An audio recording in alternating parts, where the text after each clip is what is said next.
Kelihatan slide-nya ya? Belum, Prof. Kelihatan, Prof.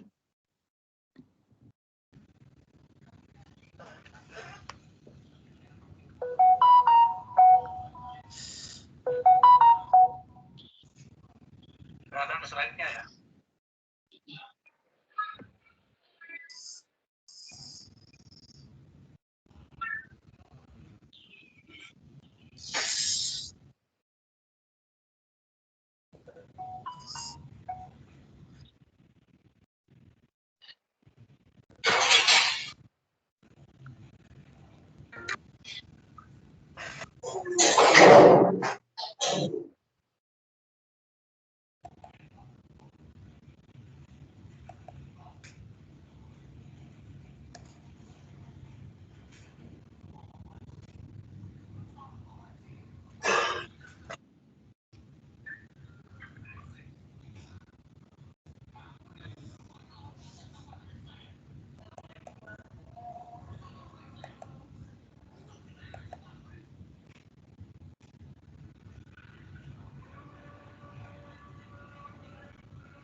Nggak bisa live ya, oke.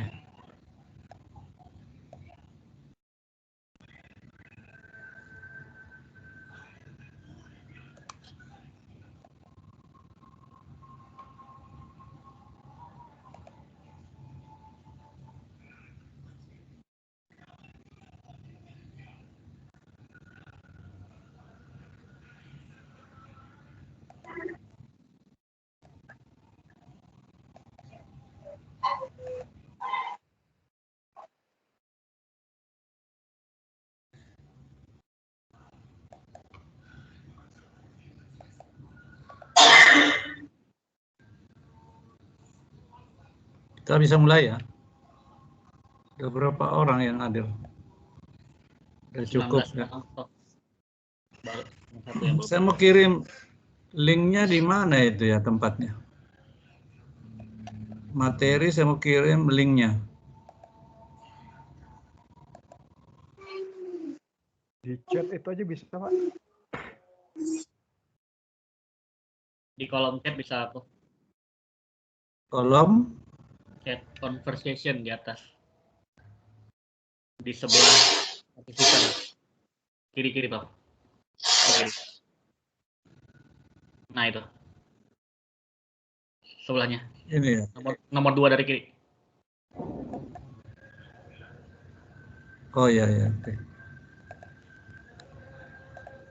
Coba dicek, bisa nggak dibuka?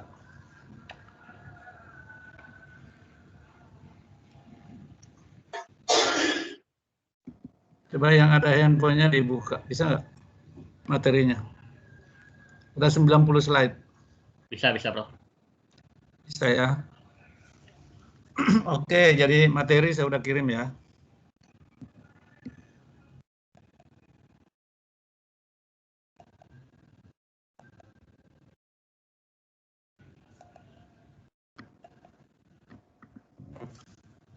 Oke, pertemuan malam ini kita yang ketiga. Materinya masih melanjutkan yang lalu, yaitu bagian dari peluang pasar, riset pemasaran, perilaku konsumen, dan segmentasi pasar. Sebelum saya lanjutkan, nanti tolong saya diingatkan ya, untuk 15 menit sebelum penutupan, nanti ada presentasi kelompok 2 ya. Kelompok 2 atau kelompok 1? Kelompok 1, Prof. Oh iya, karena baru mulai malam ini ya. SDM yang kelompok 2. Oke, beberapa saya sudah jelaskan berkaitan dengan peluang pasar, riset pemasaran, perilaku konsumen, dan segmen pasar. Dan saya mau tambahkan malam ini adalah berkaitan dengan marketing research. Nah ini. riset pemasaran.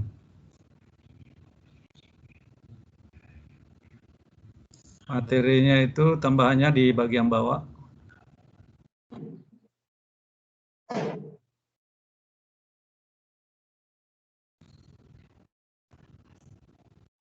Oh ya, kemarin menghitung target pemasaran sudah ya? Udah, Prof. Sudah bahas ya? Sudah ya? Bagaimana menghitungnya sudah ya?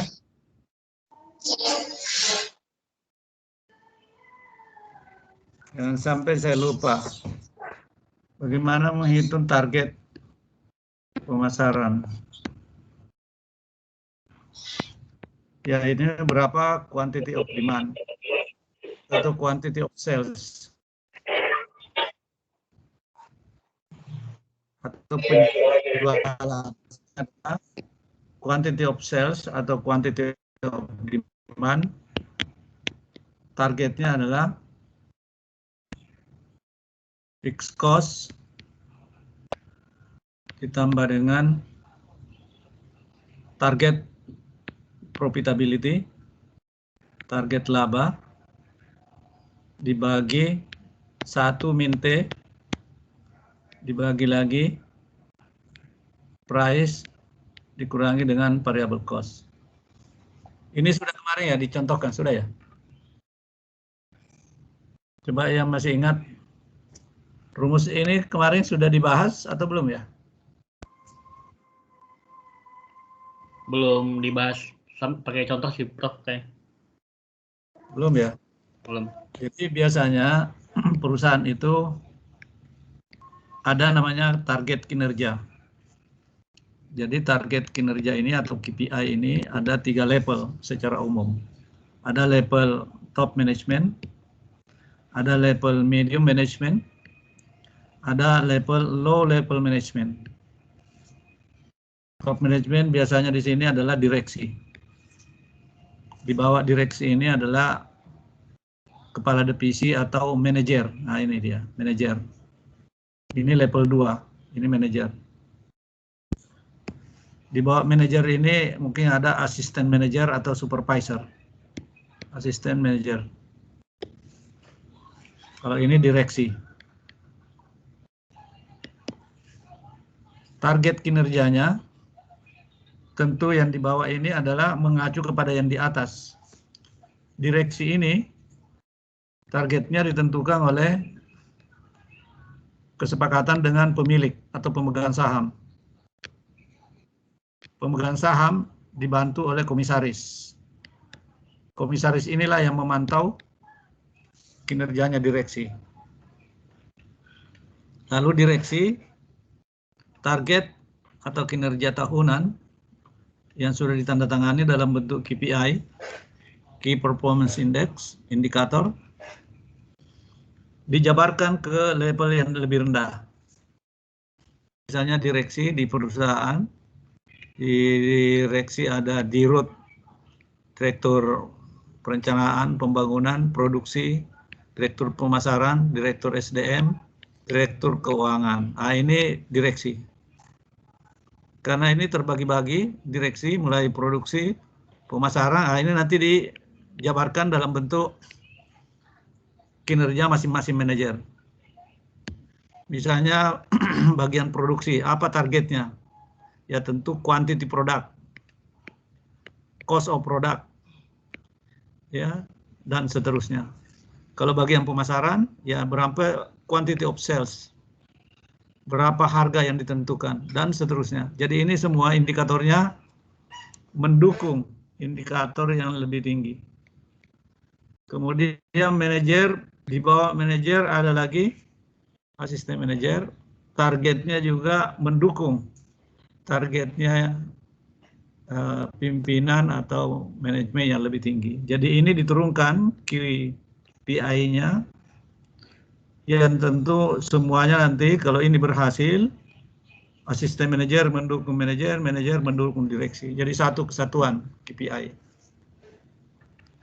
Nah, yang paling tinggi biasanya kalau yang paling umum direksi di sini yang diinginkan oleh pemegang saham apa? Kalau ada pertanyaan, pemegang saham, pemilik perusahaan, kira-kira tujuan utamanya apa kalau pemegang saham? Dia bisa bantu? Untung, Pak. Keuntungan, Pak. Ya, dalam hal ini bagian laba yang disebut dividen. Jadi setiap tahun perusahaan ini dibuat laporan keuangan. Laporan keuangan ini diaudit oleh kantor akuntan publik. Setelah diaudit, inilah yang menjadi dasar untuk dibawa ke RUPS, Rapat Umum Pemegang Saham. Dan ini bukan hanya di Indonesia, seluruh dunia begini modelnya. Ya, laporan keuangan setelah diaudit dibawa ke Rapat Umum Pemegang Saham. Rapat Umum Pemegang Saham ini memutuskan, katakanlah laba mau dibagi berapa. Inilah yang dimaksud dengan dividen. Jadi boleh jadi dividen ini katakanlah dibagi 80%. 20%-nya adalah laba ditahan. Karena perusahaan itu selalu ada cadangan. Tidak mungkin laba itu 100% dibagikan karena perusahaan langsung kehilangan cash. Kalaupun dibagikan semuanya tapi itu dicicil, ya. Tapi biasanya secara umum ada retain earning, laba ditahan. Nah, ini dalam RUPS. Jadi tujuan pemegang saham itu ini, berapa dividen yang akan dia dapatkan. Harga saham di Bursa Efek pun dipengaruhi oleh dividen. Jadi semakin banyak dividen yang dibagikan oleh perusahaan, harga sahamnya juga semakin naik. Oleh sebab itu, di perusahaan itu ada pertimbangan. Apakah harga saham mau dinaikkan supaya menarik investor, ataukah menjaga cash flow perusahaan. Karena kalau dividen dibagi terlalu banyak, nanti cash flow perusahaan terganggu. Nah, kembali lagi tadi, karena dividen yang diinginkan, maka tentu pemegang saham ini menginginkan laba. Tapi pada saat dia mau mengatakan laba di sini, bukan labanya yang dituntut. Yang dia tuntut adalah laba per modal, ROE. Jadi labanya berapa? Labanya katakanlah 100, modal saham adalah 1000, artinya 10% dividen. Semakin tinggi ROE, return on equity, return artinya laba, on equity, laba terhadap modal. Semakin tinggi ROE, maka semakin tinggi dividen yang akan diterima oleh pemegang saham. Oleh sebab itu yang menjadi target adalah ROE. Jadi kontrak manajemen biasanya di sini KPI antara lain harus ada ROE, return on equity. Nah, inilah yang dipegang. Jadi kontraknya direksi itu adalah ROE, adalah laba. Tapi di balik laba ini, kalau kita menghitung laba rugi, ada dua komponen utama, yaitu pendapatan dan biaya. Nah, kalau biaya biasanya sudah given. Apa yang dimaksud given? Sudah tertentu biaya itu. Ada dua macam biaya, ada fixed cost dan ada variable cost. Jadi biaya ini ada beberapa biaya bisa ditekan. Misalnya produksi bisa bagaimana dia mendesain produk supaya variable cost-nya lebih sedikit. Ya, yang mendesain itu biasanya R&D, Research and Development. Dia mengembangkan produk, membuat model produk yang lebih baik, tetapi cost-nya lebih rendah. Nah, ini variable cost. Jadi ini KPI-nya bagian produksi. Dia melakukan re-engineering sehingga menghasilkan produk yang lebih murah. Fixed cost ini cenderung dia given, karena ini adalah kaitannya dengan aset produksi, teknik, mesin, pabrik. Nah, ini sulit karena ini bersifat sudah given, depresiasi, biaya pegawai juga, tetapi yang bisa ditekan adalah variable cost. Variable cost ini tergantung desain produk. Mungkin juga bahan baku, dari mana kita membeli bahan baku dan sebagainya. Nah, di samping cost, pendapatan yang lebih penting. Pendapatan itu lahir dari harga dan quantity of sales. Nah, ini dua komponen. Harga sudah given karena ikut harga pasar. Tidak bisa terlalu jauh dari harga pasar. Nah, ini yang dibuat target. Quantity of sales. Inilah yang ditargetkan. Yang kita mau hitung. Berapa yang terjual supaya kita bisa mencapai target laba ini. Ya, tentu begitu kita membuat target quantity, maka semua harus mendukung. Produksi harus mendukung, bagian pengadaan harus mendukung, bagian marketing harus mendukung. Jadi target ini menjadi acuan semua pihak di dalam perusahaan, mulai dari direksi sampai dengan asisten manajer. Jadi quantity inilah yang menjadi sasaran. Oleh sebab itu, kalau quantity ini tercapai, berarti target laba rugi bisa tercapai. Nah, bagaimana menentukan quantity ini? Nah, inilah rumusnya. Cara menghitung quantity. Jadi quantity target, ya, saya kasih T, adalah fixed cost dikurangi atau ditambah target laba, target keuntungan dibagi, ya, 1 min T tax dibagi price dikurangi dengan variable cost. Jadi saya definisikan dulu, quantity T adalah target penjualan, karena ini pemasaran, target penjualan. Kemudian FC adalah biaya tetap atau fixed cost. Fixed cost itu adalah biaya yang tidak terkait dengan quantity of product, tapi dia terkait dengan waktu. Misalnya kita memproduksi mebel. Mebel ini biaya tetapnya adalah biaya pegawai yang dibayar bulanan. Nah, maka dia fixed cost. Mau produksinya banyak atau sedikit, maka dia sebagai fixed cost. Biaya penyusutan, nah itu fixed cost. Biaya sewa gedung, sewa tempat, sewa mesin, itu fixed cost. Kalau di perguruan tinggi, biaya dosen, itu fixed cost. Mau banyak atau sedikit mahasiswanya, biaya dosennya tetap sama, fixed cost. Ini fixed cost. Kemudian variable cost. Variable cost ini adalah biaya yang berubah menurut quantity. Semakin banyak yang dihasilkan, biayanya makin banyak. Misalnya tadi membuat meja. 1 meja, kursi, 3 meter, papan. Jadi kalau 100 meja berarti 3 meter kali 100, 300 meter. Jadi variable cost ini adalah suatu biaya yang dikeluarkan mengikuti kuantitinya. Kalau airline misalnya pesawat, nah, kalau ditanya airline itu bahan bakarnya variable cost atau fixed cost? Kalau ada pertanyaan. Airline, Garuda, Lion. Ada yang bisa jawab? Bahan bakar yang digunakan Garuda, variable cost atau fixed cost? Fixed cost, Ini Prof. penting. Ya. Cost, Pak.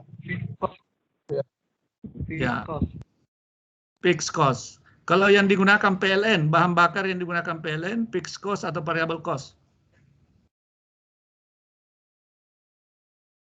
PLN menggunakan solar. PLN mengakui sebagai fixed cost atau variable cost? Fixed cost, Prof. Oke, jadi masih confused. Jadi untuk membedakan fixed cost dan variable cost, maka harus didefinisikan apa itu Q, apa itu quantity. Kalau tadi Garuda, kuantitinya apa? Quantity of sales-nya apa kalau Garuda? Jumlah tiket terjual. Tiket atau jarak? Barel. Ya, Jumlah penumpang dan jarak. hanya satu.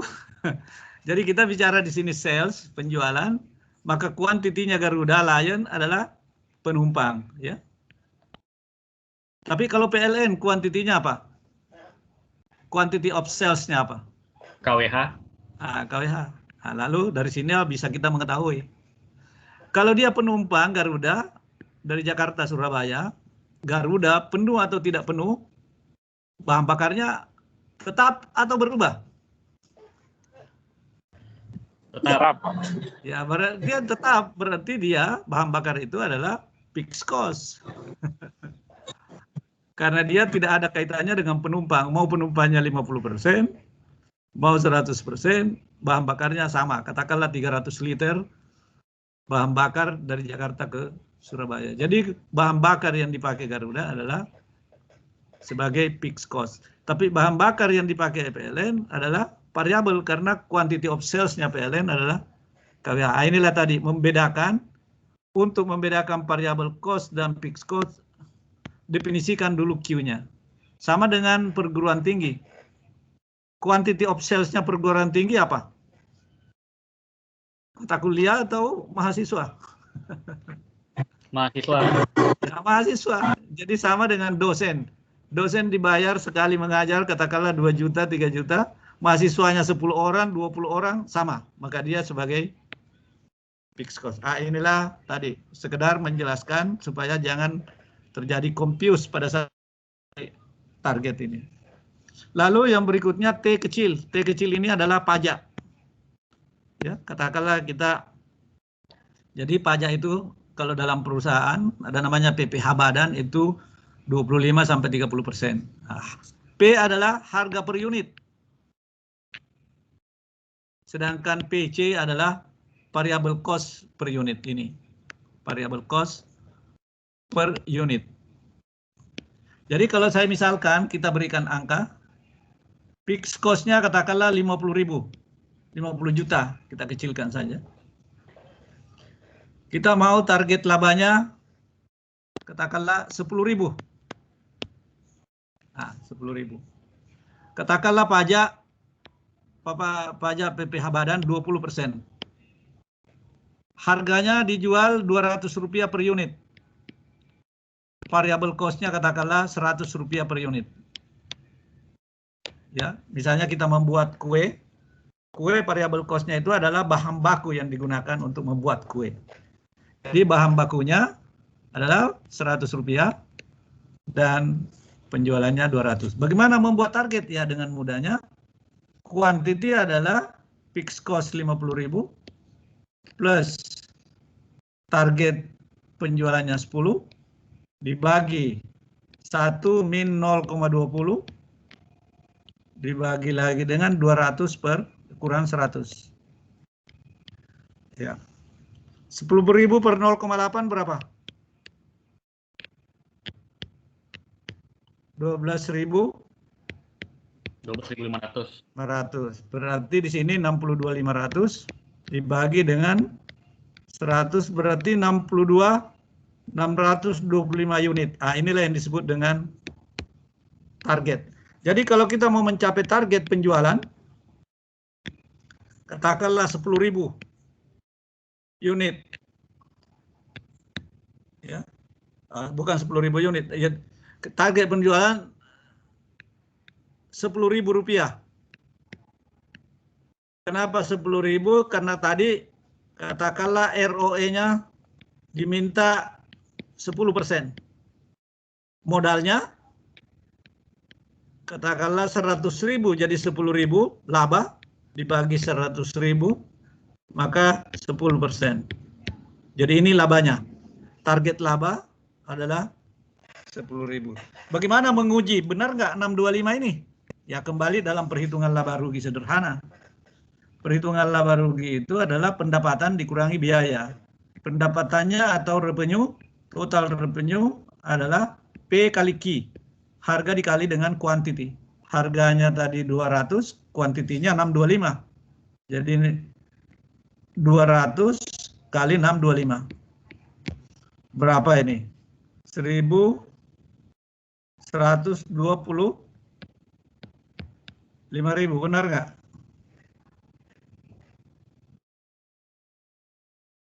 Benar? Benar, Pak. Oke. Lalu cost. Cost ini ada dua macam cost. Fixed cost-nya adalah biaya tetap 50.000. Ini given ya. Karena dia sudah bersifat tetap. Variable cost-nya adalah berapa per unit. Karena ini per unit. Variable cost 100 625 kali 100. Berarti 62.500. Inilah total cost. Total cost adalah 112. Ini laba. Laba sebelum pajak. Namanya net income before tax. Jadi 12.500. Taxnya atau pajak 20%. Dari laba sebelum pajak, 20% dari 12.500, 2.500. Laba sama dengan 10.000.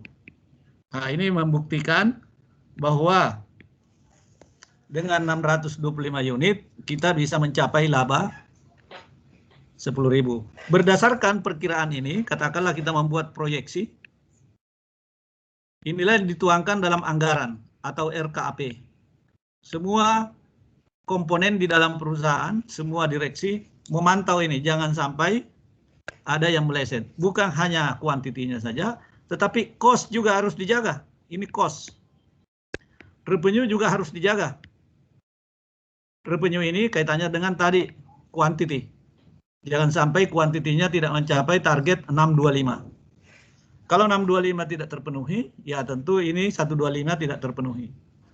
Cost juga begitu, jangan sampai proses produksi, variable cost ini banyak bahan-bahan yang terbuang, banyak bahan-bahan yang rusak. Ya, jadi ini juga bagian produksi dibuat kontrak.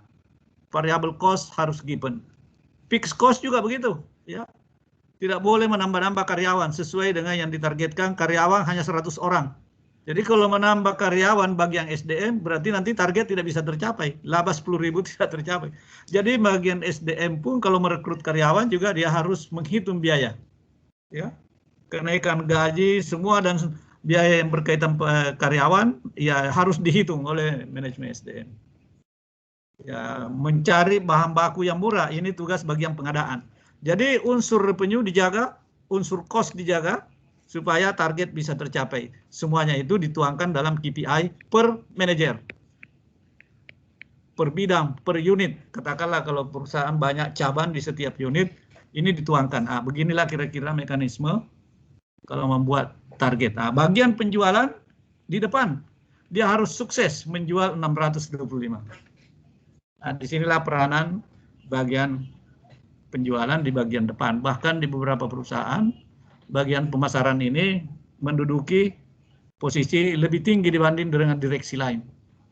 Kalau di GE yang saya pernah cerita di Amerika, bagian direktur pemasaran itu hampir sama gajinya dengan dirut atau CEO-nya. Direksi-direksi lain jauh di bawah pemasaran.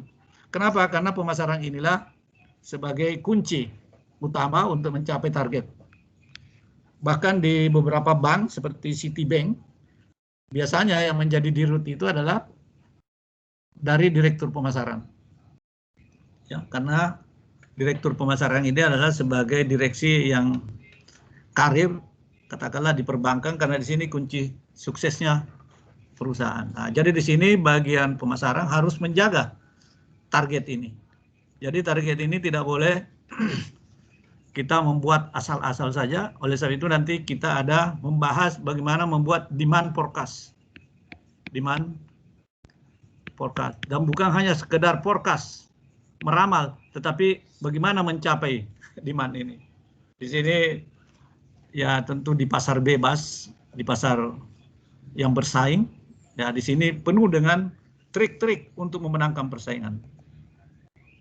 Jadi karena pasar itu seperti kue. Kue ini sudah dibagi oleh pelaku pasar. Katakanlah pelaku pasar ada perusahaan A, perusahaan B, perusahaan C, perusahaan D. Semua perusahaan ini setiap tahun membuat target. Dan targetnya itu tentu lebih tinggi daripada sebelumnya. Kalau membuat target agresif, pasar sudah given, sudah tertentu. Katakanlah suatu daerah jumlah penduduknya sama, konsumennya hampir sama. Berarti kan ini kalau masing-masing berusaha menaikkan target, katakanlah si A menaikkan target, berarti dia mengambil pasarnya B, dia mengambil pasarnya D. Tapi B dan D kan harus bereaksi juga, dia juga ingin mencapai target, ingin mengambil pasarnya A, B juga ingin mengambil pasarnya A. Disinilah terjadi irisan tadi. Disinilah masing-masing saling ingin merebut pasar masing-masing. Terjadilah perang di sini. A berperan dengan D, A berperan dengan B untuk melawan. Nah, ini C juga menghadapi hal yang sama, ya, berperan juga dengan D. Nah, inilah bisnis, ya, bisnis. Jadi persaingan di dunia usaha itu adalah lumrah. Oleh sebab itu di dalam dunia perusahaan yang unggul itu ukurannya di dalam pemasaran disebut dia unggul ada 3 kriteria. Pertama yang disebut dengan comparative advantage. Comparative advantage. Keunggulan karena biaya, perbandingan, cost. Kalau negara-negara yang unggul Cina, ya, di dunia ini tidak ada, sulit untuk dikalahkan kalau Cina. Cost-nya paling murah, ya, dia competitive advantage Cina unggul. Jadi kalau ada mau bersaing di dunia ini dengan Cina itu sulit, ya. Contoh saja kalau di PLN, saudara semua sudah tahu, zamannya Pak SBY, JK, PLN membuat Pak SBY, JK minta PLN untuk membangun 10.000 megawatt, ya. Dibuat pelelangan secara internasional, seluruh dunia ikut, ya. Perusahaan-perusahaan pembangkit, ada langsung pabrik yang ikut, ada hanya pada istilahnya trader saja, pedagang saja, semua ikut seluruh dunia, ya. Dari Amerika, dari Jerman, Korea, Jepang, Cina. 10.000 unit ini dibagi menjadi kurang lebih 105 kontrak paket pelelangan. Semuanya disapu bersih oleh Cina. Kenapa Cina bisa mensapu bersih semua kontrak pelelangan? Ya karena cost-nya paling murah. Ini contoh saja. Cina, apakah kualitinya rendah? Enggak. Semua Cina dia penuhi. Karena produk-produk Jerman, produk-produk dari Jepang, dari Korea ada juga di Cina. Jadi kalau dipersyaratkan suatu komponen mesin, katakanlah yang dari GE, yang sama dengan GE, di Cina pun ada GE. Meskipun dia di Amerika, tapi dia di Cina juga ada GE. Siemens ada di Cina. Ini contoh saja. Comparative advantage. Jadi perusahaan yang saling bersaing ini adalah harus memiliki keunggulan yang disebut dengan comparative advantage. Terus ada juga keunggulan tidak harus cost-nya murah, yang disebut dengan competitive advantage. Keunggulan karena mampu bersaing. Jadi mampu bersaing. Apa yang diunggulkan kalau bersaing? Ya paling tidak quality, desainnya, modelnya. Ya. Nah, ini yang diunggulkan oleh produk-produk dari Eropa, ya, dari masyarakat ekonomi Eropa. Ya, kita lihat misalnya mesin-mesin, ya. Kalau dari Eropa katakanlah otomotif, Eropa. Dia mengandalkan kompetitif.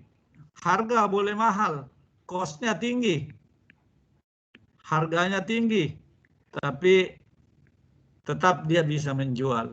Kenapa? Karena pasar itu, seperti yang lalu kita bahas, seperti piramid. Ada segmen pasar.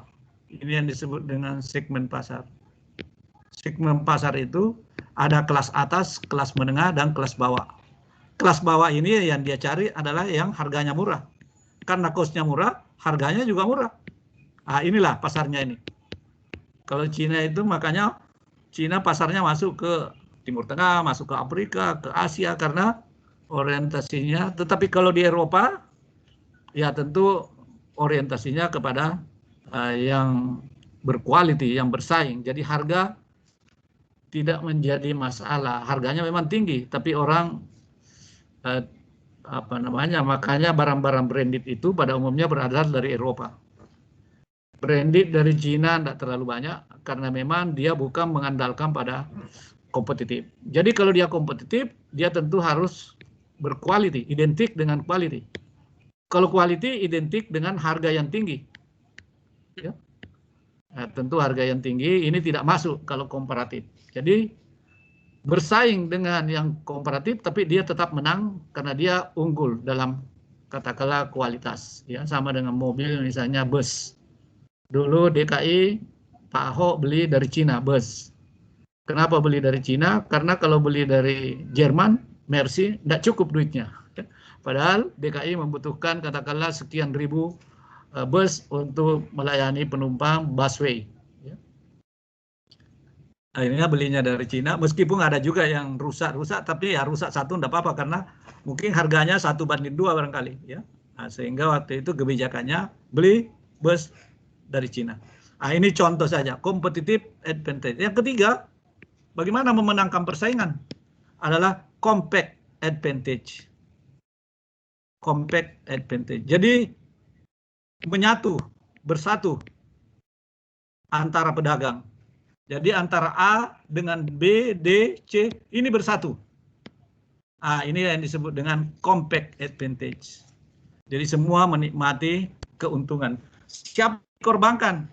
Yang membayar kekompakan ini, yang membayar adalah konsumen. Kenapa konsumen menjadi korban kalau dia compact? Karena kemanapun konsumen membeli, harganya sama. Katakanlah di sini sepakat menjual, tadinya dia bersaing. Di sini katakanlah dia jual 1.000. Di sini 1.000. Di sini harganya tadinya 1.000.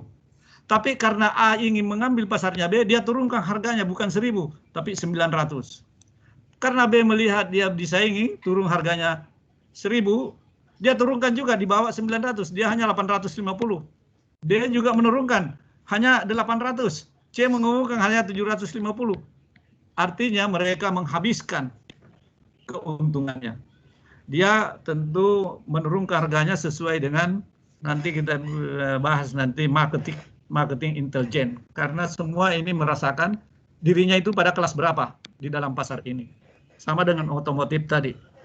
Toyota dia tahu diri bahwa dia di bawah kelasnya Mercy. Dia tidak mungkin membuat harga lebih mahal daripada Mercy. Jadi masing-masing perusahaan ini dia tahu posisinya di mana, ya. Jadi dia akan menentukan harganya sesuai dengan kelasnya dia. Itu kalau dia tidak bersatu. Tapi kalau dia bersatu, dia boleh membuat produk yang tidak terlalu berjauhan modelnya. Jadi membuat model yang mungkin hanya mirip-mirip, tidak terlalu jauh berbeda. Harga pun mirip-mirip. Kalau boleh harganya sama. Sehingga kemanapun konsumen membeli, harganya sama. Ya mungkin kalau terlalu jauh kualitasnya dia tidak bisa, barulah lebih rendah.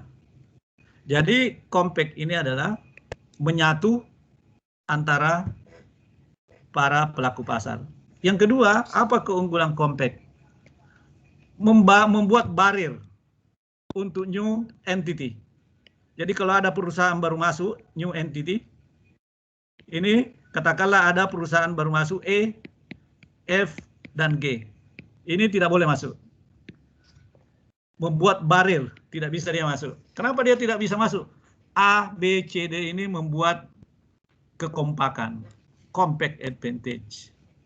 Jadi karena dia kompak, E, F, D ini tidak bisa masuk. Bahkan di luar sana katakanlah ada pasarnya FG, ini pun dihabisi oleh ABCD. Dia masuk ke pasarnya FG, katakanlah dia menguasai suatu kawasan, ini juga dihabisi. Karena dia menyatu A, B, C, dan D. Apa contohnya dalam pemasaran? Pasar dihabisi oleh sekelompok perusahaan. Ada yang bisa kasih contoh? Pasar apa itu?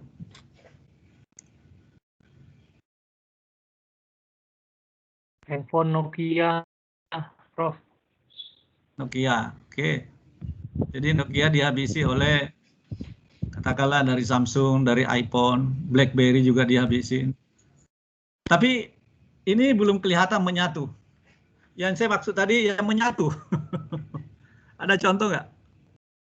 Mungkin yang sifatnya nasional. Jadi ada perusahaan menyatu, compact, tapi perusahaan lain habis. Pos. Kantor pos mungkin, Prof. Kantor pos belum. Coba saudara amati katakanlah pedagang-pedagang rumah tangga, toko-toko rumah tangga. Indomaret, Bos. Nah, Indomaret, Alfamart itu kan menyatu. Saat di mana dia ada Alfamart, di situ ada Indomaret. Sehingga semua toko-toko rumah tangga dari Sabang sampai Merauke itu habis semua. Bahkan pasar-pasar tradisional yang jualannya sama itu habis. Sebenarnya bukan dihabisi, dia habis sendiri karena tidak bisa menyaingi. Jadi tidak disalahkan juga Alfamart Indomaret.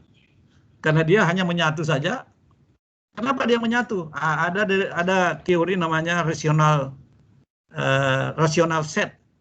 Rational set itu begini. Kalau ada satu kawasan, di situ ada penjual lebih dari satu, ada A, ada B, kemudian satu kawasan hanya ada C, maka konsumen cenderung datang ke lokasi AB. Karena di sini ada pilihan. Kalau tidak ada di A, kita datang ke B. Tapi kalau cuma satu, orang menghindar ke sini karena tidak ada pilihan. Oleh sebab itu dia selalu berdekatan. Sadar atau tidak, ini memang merupakan strategi marketing namanya regional set. Regional set itu semakin banyak pedagang berkumpul, itu semakin baik bagi pedagang itu. Ya, A, B, C, dan D berkumpul satu mall, mungkin dagangannya bersaing, tapi sebenarnya membuat orang berdatangan ke situ. Ya. Karena di situ semua dia banyak pilihan, dibanding ada di tempat lain yang lebih kecil. Kenapa dia bisa menghabisi ini, sulit dikalahkan oleh pedagang tradisional? Karena dia pertama pelayanannya, servisisnya. Jangan-jangan juga harganya lebih murah. Kenapa dia lebih murah? Karena dia compact dengan produsen. Jadi dia sebagai distributor, tapi dia juga kompak dengan produsen. Karena dia produsen, dia kompak, menyatu. Namanya vertical integration. Jadi dia menyatu dengan produsen, dia dapat harga murah. Sementara pedagang rumah tangga, dia beli bukan dari produsen langsung, tapi mungkin dari agen yang harganya sudah lebih tinggi. Jadi inilah yang membuat mereka unggul. Siapa yang diuntungkan adalah konsumen. Karena konsumen mau kemanapun, mau belanja, banyak tersebar Alfamart, Indomart. Dan dia tidak mengenal jam kerja, dia 24 jam. Tapi pedagang tradisional, dia hanya mulai pagi, itu pun jam 8 baru buka, tutup jam 6. Sore malam masih mau belanja, sudah tutup. Di sini keunggulannya tadi. Jadi dia compact, memanage perusahaan dengan baik, akhirnya apa? Pedagang-pedagang yang lain tidak bisa mengikuti, hilang sendiri. Pasar-pasar pun begitu. Ya. Pasar-pasar tradisional yang tidak bisa mengikuti, karena pasar tradisional yang biasanya dicirikan oleh ya becek, kotor, ya banyak sampah. Tapi kalau di mini-mini market, ya itu bersih, ya, AC dan lain-lain, harganya lebih murah.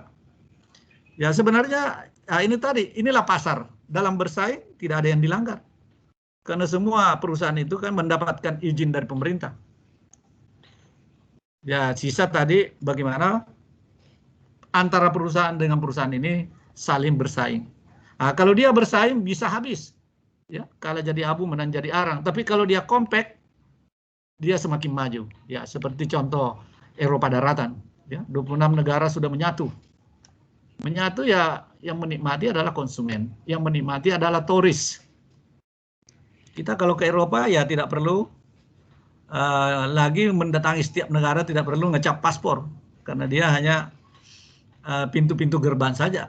Antar negara tidak ada lagi ya seperti Jawa Bali. Tidak ada lagi kalau kita kayak ke Singapura, mau nyebrang ke Malaysia, Johor, itu kerja kita waktu kita habis di migrasi. Bayangkan kalau dari Batam, apalagi hari-hari weekend ya, belum lagi kalau sudah tahun baru, itu bisa berjam-jam. Ya, saya karena tinggal di Batam, kalau tahun baru biasanya saya menganjurkan tamu jangan ke Singapura. Karena kita bisa saja di situ 5 jam hanya di imigrasinya Singapura. Karena antriannya berbelok-belok untuk ngecap paspor. Apalagi menyeberang lagi ke Johor, Malaysia. Di situ lagi Anda antrian 2 kali. Keluar Singapura, antri untuk paspor.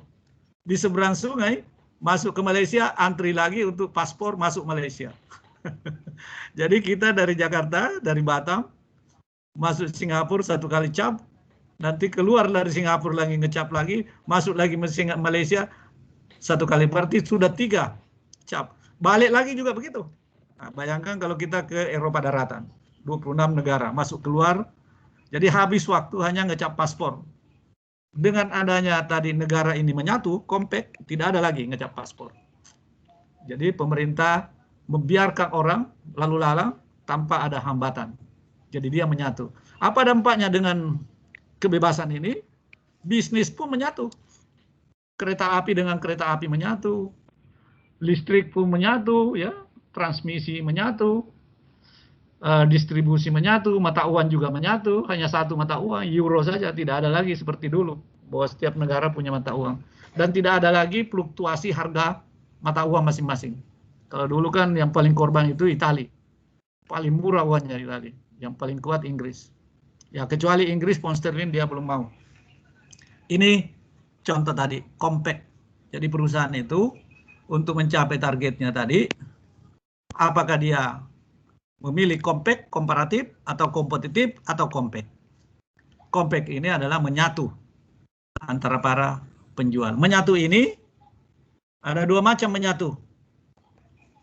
Namanya secara horizontal menyatu, horizontal, ataukah secara vertikal. Menyatu ini mulai dari produsen, agen, sampai dengan distributor. Ini semua menyatu. Perusahaannya beda-beda, tapi dia menyatu. Nah, ini namanya secara vertikal. Ya, misalnya menyatu kalau di Indonesia katakanlah produsen pabrik teh.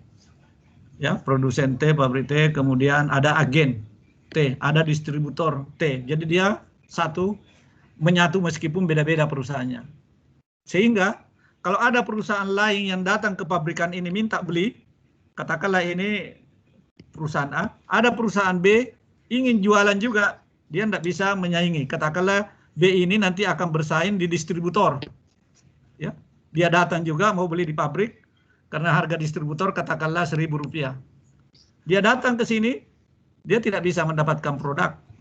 Mungkin dipersulit, atau diberi harga yang lebih tinggi, 1.100. Sehingga dia masuk ke pasar distributor, dia tidak bisa jualan 1.000 karena dia sendiri membelinya sudah 1.100. Nah, ini tadi bagaimana melindungi distributor pasar karena dilindungi oleh produsen. Nah, ini di mana ini terjadinya? Ada nggak contoh dalam pemasaran? Saudara coba, ada yang bisa memberi studi kasus? Produsen menyatu dengan distributor, sehingga kita tidak bisa menyaingi distributor. Kalau kita new entity, perusahaan baru, B, C, dan D tidak bisa berdagang, meskipun kita tahu kita mau jualan, tapi kita tidak bisa jualan karena kita tidak masuk dalam kekompakan. Apa contohnya?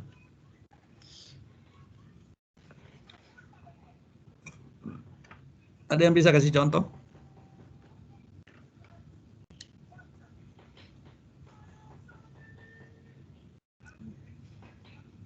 Pak siapa ketua kelasnya?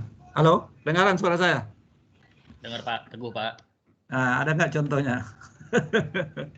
Ini contoh kecil saja ya, saya kasih studi kasus.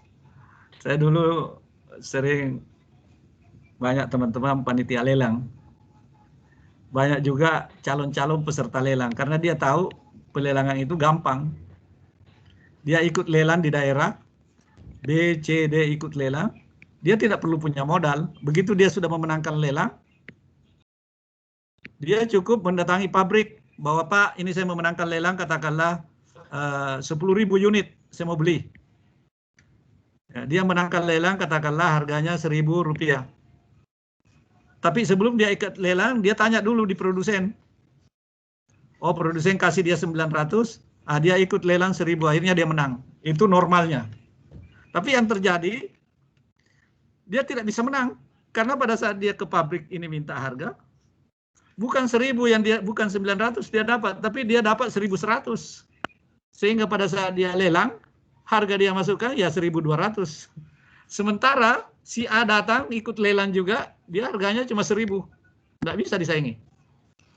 Karena dia sudah menyatu dengan pabrik. C, D semua minta harga di produsen. Pak, berapa harganya Bapak? Saya mau ikut lelang. Bukan 900 yang diberikan. Oh, 1.100. Jadi semua mengasukkan penawaran di dalam lelang lebih dari 1.100. Padahal si A datang, penawarannya hanya, inilah keunggulan.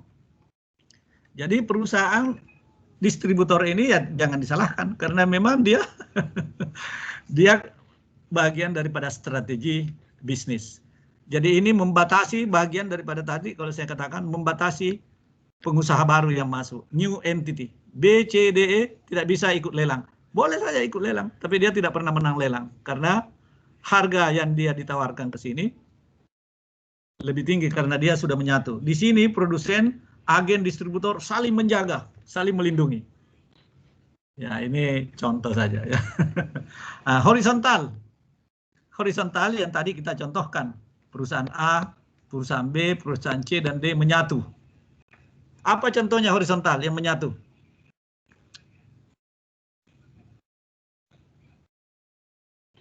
Contohnya horizontal apa? Mungkin itu Pak, yang biasanya kalau tukang buah itu jualannya itu satu deretan gitu Pak. Ya, menyatu. Ya, itu betul. Jadi tadi, kenapa, apa yang dimaksud dengan teori regional set? Saya ingin tambahkan ini teori. Jadi, ketemu teori ini, kalau tidak salah di Los Angeles, dari Amerika. Jadi ini ada pantai, namanya teori regional set. Regional set. Set ini lupa tulisannya, set atau set, ini bibit. Jadi di pantai ini diceritakan di dalam karikatur teorinya, ada dua pedagang es krim, si A dan si B, di sepanjang pantai. Jadi banyak orang berjemur di sini di pantai.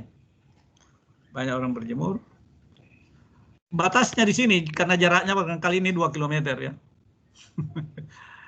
Orang yang berjemur di sini, dia membelinya di A. Ini membelinya di A. Semua orang yang di sini bertemu di A.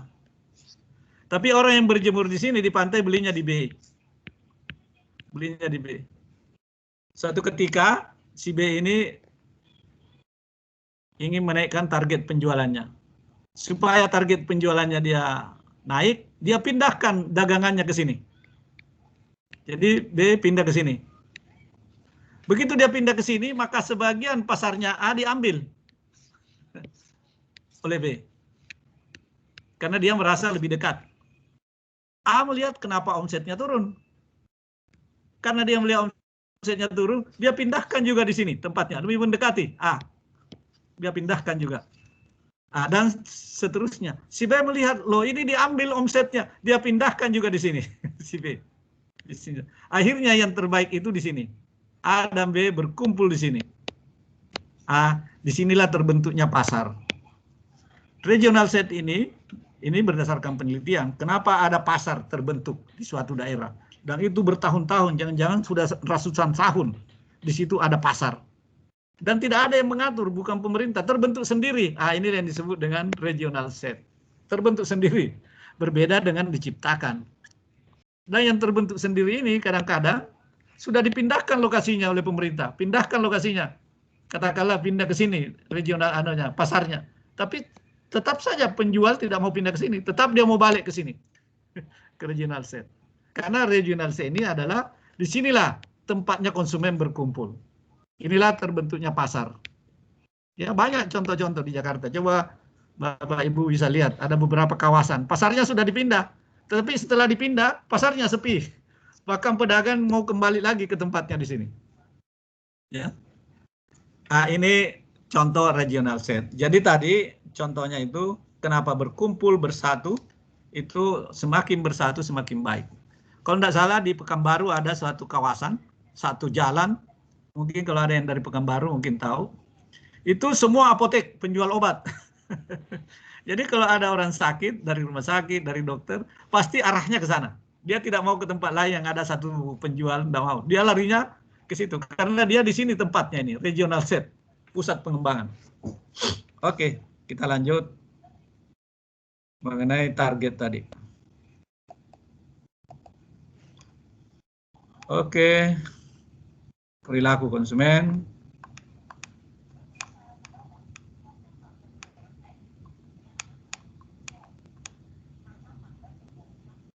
Marketing information and marketing research. Jadi, kalau kita melakukan penelitian, ya, ini digambarkan marketing information, ya, ada istilahnya marketing intelligence. Jadi bukan hanya di tentara, ada di pemerintahan, di polisi ada intelijen, di marketing juga ada intelijen.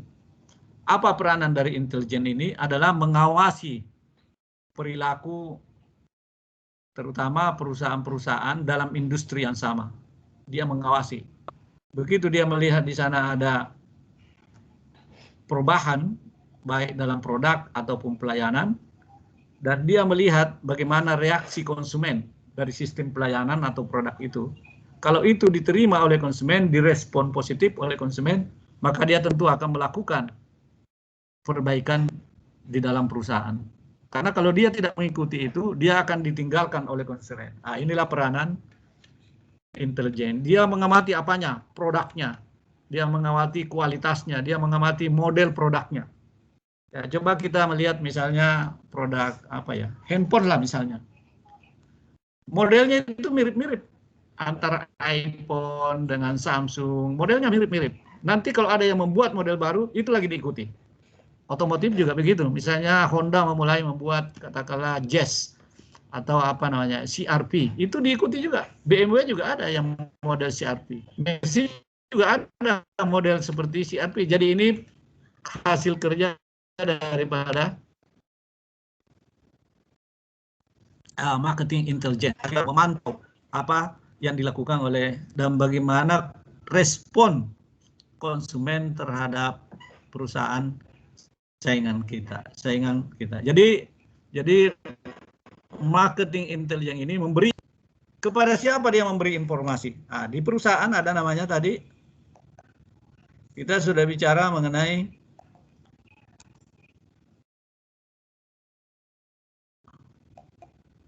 di perusahaan itu ada namanya R&D, Research and Development. Research and Development.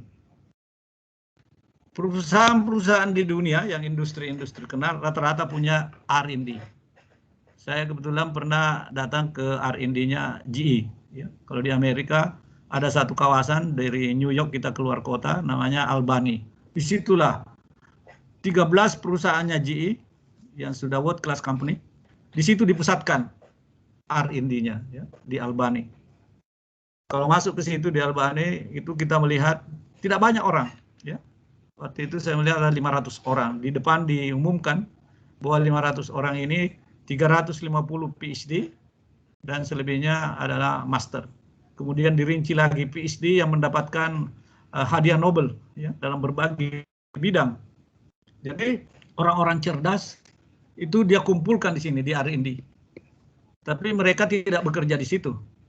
Hanya kantor saja. Ada beberapa waktu itu kita diberi kebebasan untuk berkomunikasi. Kelompok-kelompok waktu itu dari ASEAN kita ada 40 negara waktu itu diundang oleh GE. Mau bertemu beberapa ahli itu tidak ada di situ. Oh ini ada di Israel, ini ada di India, ada di Eropa. Tapi dia diberi kantor. Ya. Di situ banyak katakanlah seperti bengkel-bengkel. Itu hanya ada satu orang. Di situ dilengkapi dengan robot macam-macam. Dia bermain sendiri. Ini R&D. R&D inilah tugasnya untuk menjaga perusahaan. Ya, karena perusahaan itu di dalam siklusnya seperti ini. Ya. Kurva perusahaan ini yang disebut dengan siklus hidup perusahaan. Jadi ini waktu, ya. Ini return. Jadi perusahaan itu siklus hidupnya seperti ini. Kalau perusahaan ini itu baru memulai tahun pertama, tahun kedua, tahun ketiga, itu dia belum bisa langsung berhasil. Returnnya masih pas-pasan. Bahkan tahun pertama dan tahun kedua masih negatif. Masih rugi. Positif ini sudah mulai laba. Returnnya sudah mulai positif. Di sini 0. Jadi perusahaan itu kalau baru mulai masuk pasar, cenderung dia negatif. Nah, ini pertanyaannya, kira-kira kenapa perusahaan Karubo kalau baru memulai usahanya cenderung dia negatif? Ada yang bisa jawab? Belum bisa meraih pasar, Pak? Ya, belum bisa meraih pasar. Karena quantity of demand ini tidak gampang untuk menjual. Boleh kita membayangkan saya bisa jualan. Kita buka restoran. Kita membayangkan setiap hari omset penjualan naik. Belum tentu, karena kita tidak bisa merebut konsumen. Jadi bagaimana merebut konsumen? Kalau kuantiti kita tidak terpenuhi, seperti tadi, Ada dua macam cost, fixed cost dan variable cost. Kalau restoran, ada orang makan, variable cost. Tetapi di restoran itu, jangan lupa, kalaupun kita tidak ada penjualan kita tidak mencapai target, fixed cost jalan terus. Biaya pegawai harus dibayar. Biaya listrik, biaya macam-macam, pajak harus dibayar. Fixed cost. Sewa gedung, fixed cost. Oleh sebab itu, karena omset, quantity of sale kita belum bisa mencapai, sehingga perusahaan itu cenderung rugi. Oleh sebab itu, kalau saudara lihat statistik UKM, ya, saya sering ikut seminar UKM, dan ada statistiknya bahwa kita punya UKM itu sudah sekian puluh juta. Ada yang mengatakan 20 juta. Tapi saya selalu membantah angka ini. Karena UKM itu, pada saat dia membuat usaha UKM dicatat, dilaporkan bahwa ada UKM tumbuh sekian. Tapi pada saat dia bangkrut, tidak dilaporkan. Jadi pada saat in dicatat, tapi pada saat dia berhenti, out, tidak dicatat. Nah, inilah yang terjadi. Penelitian menunjukkan UKM itu rata-rata habis sebelum 2 tahun. Umurnya tidak lebih dari 2 tahun. Jadi kalau ada UKM yang umurnya lebih dari 2 tahun, baru dianggap berhasil. Jadi berhasil setelah dia melewati masa 2 tahun. Setelah lebih dari 2 tahun. Tapi kalau dia belum sampai 2 tahun, itu masih rawan, ya, seperti balita. Jadi UKM itu kebanyakan berhenti sebelum 2 tahun. Kebanyakan, bukan semuanya, kebanyakan. Itu sudah ada penelitian. Coba nanti kalau saudara lihat ada pengusaha baru masuk di pasar, membuat usaha, catat. Umurnya itu sebelum 2 tahun sudah habis. Ada warung baru dibuka, ada restoran baru dibuka. Lihat, pelajari, itu sebelum 2 tahun dia habis. Kebanyakan, ya, tidak semuanya tapi kebanyakan. Ah, ini tadi. Jadi informasi 20 juta itu saya selalu membantah angka ini. Karena saya mengatakan kalau begitu, bahkan ada yang bilang sudah 30 juta. Setiap 6 penduduk Indonesia ada 1 UKM. Saya bilang tidak mungkin. Itu salah datanya, mungkin masuknya dicatat karena dia minta izin. Dia diberi izin. Tapi pada saat dia tidak jualan, tidak ada yang melaporkan. Dan itu banyak contoh-contohnya. UKM itu habis sebelum 2 tahun. Oleh sebab itu, penelitian ini dipakai oleh Bank Indonesia. Dalam perbankan Bank Indonesia, semua bank tidak akan memberi kredit kepada UKM, kepada perusahaan, kalau umurnya belum sampai 2 tahun.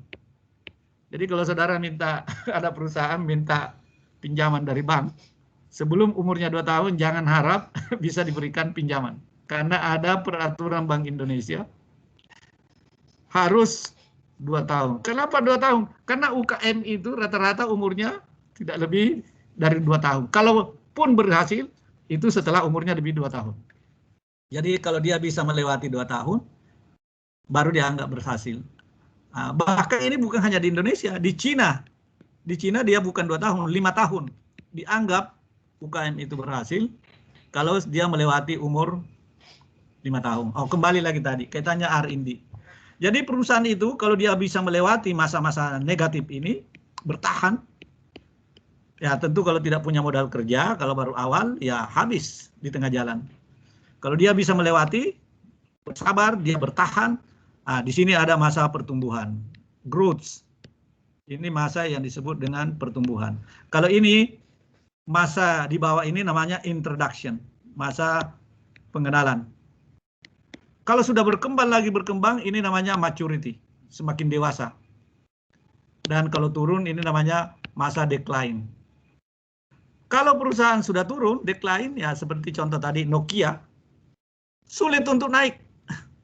Sulit untuk naik, karena dia semakin jatuh ke bawah. Karena perusahaan besar, kalau mau dia naik, dia perlu modal yang besar. Berbeda dengan perusahaan kecil. Bangkrut, bikin lagi perusahaan baru, yang skala kecil itu gampang dia naik. Tapi kalau perusahaan besar, ya seperti katakanlah tadi Nokia, itu sulit untuk bangkit karena saingannya adalah industri kuat, yang modalnya kuat sehingga sulit untuk menyaingi. Akhirnya dia hanya memproduksi handphone ya kelas-kelas 200.000. Dulu pernah 10 juta, ya, top. Tapi setelah dia turun, dia tidak bisa lagi masuk di pasar yang dia hanya mengambil tadi segmen pasar yang paling di bawah. Di mana peranannya R&D di sini? Sebelum masa decline, lakukan pengembangan di sini. Nah, di sini. Disinilah peranannya R&D. Peranan R&D. Jadi sebelum melakukan masa decline, lakukan pengembangan. Jangan melakukan pengembangan setelah decline. Kalau sudah turun baru naik, sulit. Cost-nya mahal. Tapi ketika masih berjaya, ketika masih tumbuh, ketika masih maturity, lakukanlah pengembangan. Jadi mestinya di sini sudah turun, di sini, tapi dia masih naik. Sebelum jatuh di sini, lakukan lagi pengembangan. Sebelum jatuh di sini, lakukan lagi pengembangan. Nah, saudara bisa melihat, oleh sebab itu banyak barang-barang branded itu setiap tahun dia bisa 2 kali, 3 kali mengeluarkan new product. Ya, kalau saya amati iPhone dengan Samsung itu setiap 6 bulan. Setiap 6 bulan ada produk baru. Setiap 6 bulan pasti ada produk baru. Ya. Seperti contoh sekarang Samsung, dia sudah mengeluarkan S21. Padahal 6 bulan yang lalu masih S20. Kita baru beli 3 bulan yang lalu. Sudah ada lagi keluaran baru, S21. Ya, tapi dia juga memberi kemudahan. Kita tukar naikkan menjadi S21 cuma nambah 5 juta. Ya, kira-kira seperti itu. Jadi, perusahaan-perusahaan ini selalu melakukan pengembangan. Siapa yang melakukan pengembangan adalah R&D, Research and Development. Saya tanya waktu di Mitsubishi, bagaimana caranya saudara melakukan R&D? Ya, R&D-nya Mitsubishi itu ada di Takasago. Jadi dia bilang semua produknya Mitsubishi itu semua didesain oleh R&D, tapi bukan pada saat mau diproduksi. Itu jauh-jauh hari sudah dibuat sejumlah desain, katakanlah 1 sampai 100 desain. Tapi 1 dan 100 ini dibuat desainnya, banyak ahli-ahli membuat desain, desainer-desainer. Lalu dilakukan seleksi. Seleksi inilah dibuat yang mana terbaik 1 sampai dengan terbaik 100. Pada saat diseleksi yang terbaik 1 sampai 100, pada saat diproduksi dibalik 100 sampai 1. Jadi yang terjelek dulu, kemudian yang lebih baik lagi, yang lebih baik lagi. Jadi pada saat diseleksi ditentukan rankingnya, ini ranking 1 sampai ranking 100. Tapi pada saat produksi atau pemasaran, dimulai dulu dari yang 100.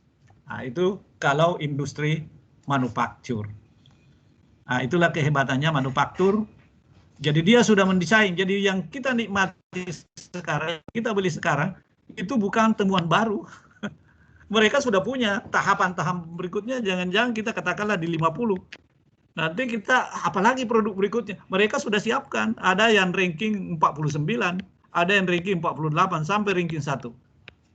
Nah, tentu dalam perjalanan ini juga ada marketing intelijen, melakukan modifikasi.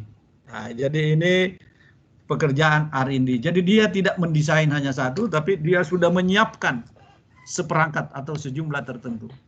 Jadi begitu pasar sudah mulai jenuh, dia masukkan lagi. Jadi dia mempelajari demand. Kalau demand sudah mulai lesu, dia masuk lagi. Tapi ada juga yang seperti tadi, Samsung, secara periodik. Jadi ditunggu orang, 6 bulan yang akan datang pasti keluar. 6 bulan yang akan datang keluar lagi produk baru.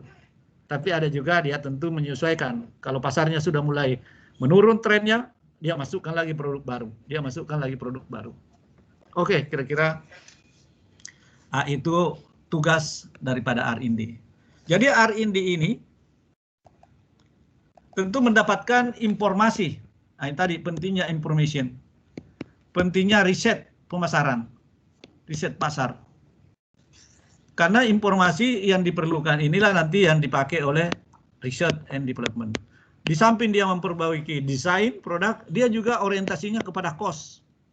Harganya, cost-nya lebih murah, tapi harganya lebih baik. Jadi coba saja kita lihat ya, misalnya laptop. Bahan bakunya semakin sedikit, berarti cost-nya semakin murah. Handphone semakin ringan, semakin tipis, tapi harganya semakin tinggi. Kenapa harganya semakin tinggi? Karena di samping dia memberikan cost, dia memberikan juga fitur-fitur baru. Dia memberikan juga tambahan kelebihan. Sehingga kita mungkin tambahan kelebihannya cuma satu saja kelebihannya. Tapi kita membeli karena cukup satu saja tambahannya. Ya. Saya tanya di Samsung kemarin, apa kelebihannya? Ternyata di kameranya saja tambahannya. Tambahannya aja di kamera dia naikkan. Yang lain-lain masih sama. Ya modelnya ada sedikit, warnanya ada sedikit. Jadi selalu ada tambahan. Jadi lebih ringan, cost lebih murah dalam hal produksi. Ini pekerjaan R&D. Tapi R&D ini juga tentu mendapatkan masukan dari informasi pasar. Informasi pasar sesuai dengan selera konsumen. Sesuai dengan produk saingan. Produk saingan juga harus diamati. Yang tadi dari intelijen marketing. Bagaimana ya pemasaran perusahaan-perusahaan saingan kita. Nah, lalu yang mengolah ini adalah research and development. Oleh sebab itu orang-orang yang bekerja di research and development ini sama kalau pemain sepak bola, kalau Barcelona kira-kira Messi, ya. Gajinya luar biasa tingginya di sini orang-orang yang di R&D ini. Ya, seperti Ronaldo lah kira-kira. Jadi tidak sama dengan pegawai-pegawai yang ada di suatu perusahaan, PT X misalnya. Nah, ini yang tidak dijumpai di Indonesia. Di kita tidak ada, apalagi kalau di BUMN. Semua karyawan yang baru masuk diterima S1, semua gajinya sama. Nah, itu tidak menghargai. Jadi ada yang memiliki keahlian, kita tidak ada urusan. Dia ahli komputer, sama, S1 semua sama. Ya mau insinyur mesin, insinyur listrik, sarjana ekonomi, semua sama gajinya S1. Nah, ini saya mengalami ketika saya dari direktur SDM di salah satu perusahaan. Ada karyawan baru masuk, dia minta gaji tinggi. Pak, saya ini programmer, bisa membuat programmer. Saya bilang buktikan, akhirnya dia buat programmer. Dia bekerja sama dengan bank, di ATM dia buat programnya, akhirnya pembayaran listrik itu hanya melalui ATM. Dia yang mendesain modelnya. Lalu dia ditawar oleh salah satu BUMN yang lain, saya tidak usah sebut namanya. Ditawar gaji lebih tinggi. Bukan BUMN, perusahaan yang di dalamnya aja juga BUMN. Ditawar gaji yang lebih tinggi, dikasih 20 juta. Dia minta 10 juta saja, dia mau bertahan. Saya bilang nggak bisa. Saudara ya S1 ya gajinya hanya sekitar 7 juta. Akhirnya dia keluar.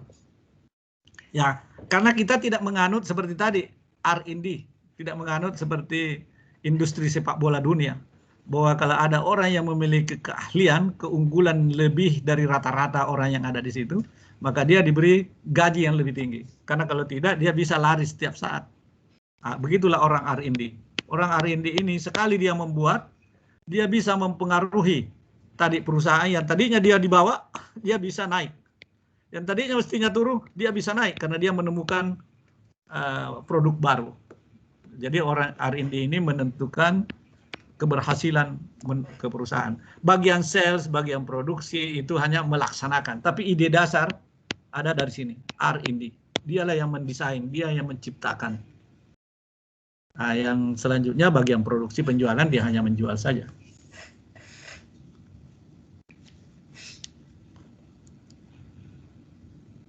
Oke. Probability, oke. Ini demand estimation, membuat estimasi demand. Bagaimana membuat demand forecast? Nah, ini saya ingin membuatkan contoh sedikit demand forecast. Karena ini ada angka-angka. Membuat ramalan penjualan. Demand forecast. Ramalan permintaan. Ada dua macam pendekatan. Ada pendekatan kualitatif.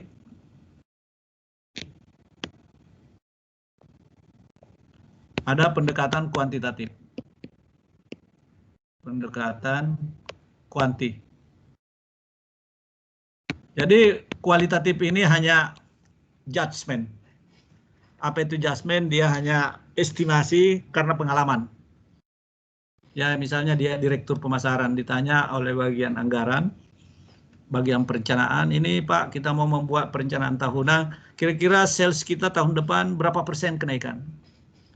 Dia hanya menutup mata sebentar atau dia berpikir, dia melihat ke atas pada ya feeling saya 10%.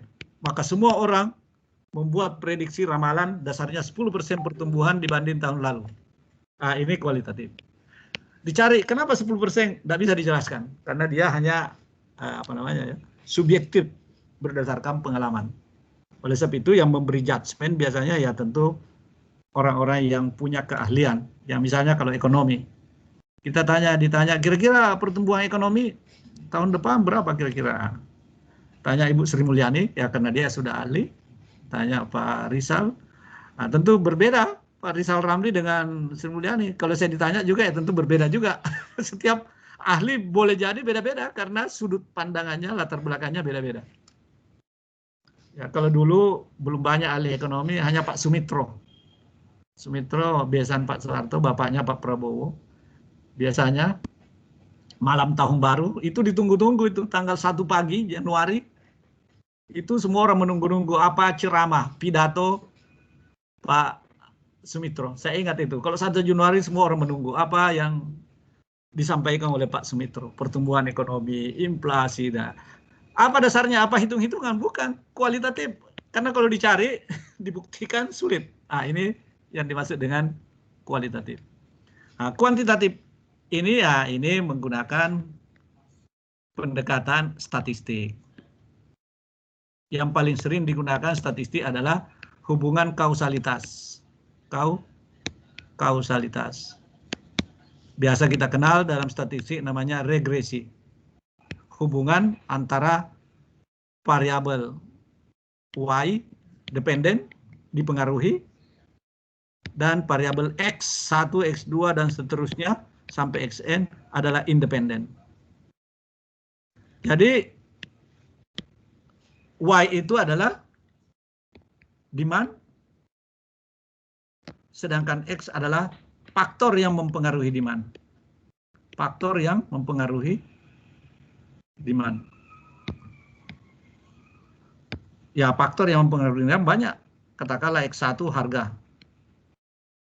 X2 adalah pertumbuhan ekonomi atau kesejahteraan masyarakat.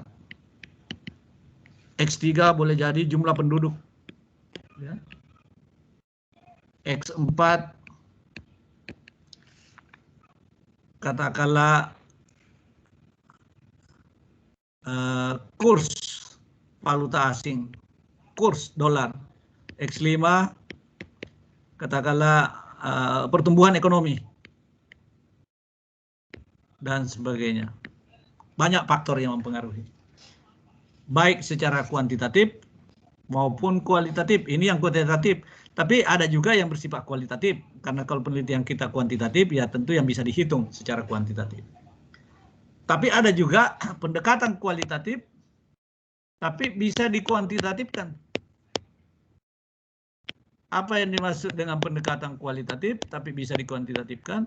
Ya, misalnya pendapat. Pendapat itu kualitatif, tapi bisa diberikan skor, namanya skala Likert. Misalnya saya menyukai suatu produk A.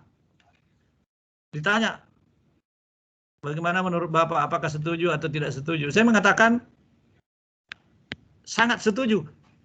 Ada skalanya, 1, 2, 3, 4 katakanlah. Kalau sangat setuju, 4. Setuju, 3. Tidak setuju, 2.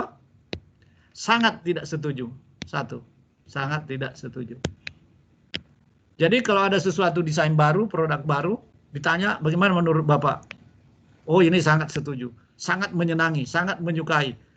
Atau tidak menyukai. Nah, ini dibuat skala. Ini namanya penelitian kualitatif yang dikuantitatifkan. Kualitatif itu apa? Pendapat. Jadi ditanya konsumen pendapatnya. Bagaimana pendapat Bapak, Ibu terhadap produk ini? Oh, ini saya sangat menyukai. Oh, berarti diberi skor 4. Kalau dia mengatakan, ini saya tidak senang dengan produk ini, berarti skornya 2. Tapi kalau dia sangat tidak senang, skornya hanya 1. Ini pendekatan kuantitatif. Lalu apa yang dilakukan setelah kita menentukan variabelnya? Ya diukur secara statistik. Berapa angka-angkanya semua, lalu kita dapatkanlah nanti suatu persamaan. Bentuk persamaannya adalah Y B0 tambah B1 X1 tambah B2 X2 dan seterusnya sampai Bn Xn. Nah, ini besarnya pengaruh masing-masing variabel. B1 ini adalah koefisien. Koefisien pengaruh X1 terhadap Y. Pengaruh X1 terhadap Y. Jadi kalau koefisien B1 ini 0,5 katakanlah, apa maknanya?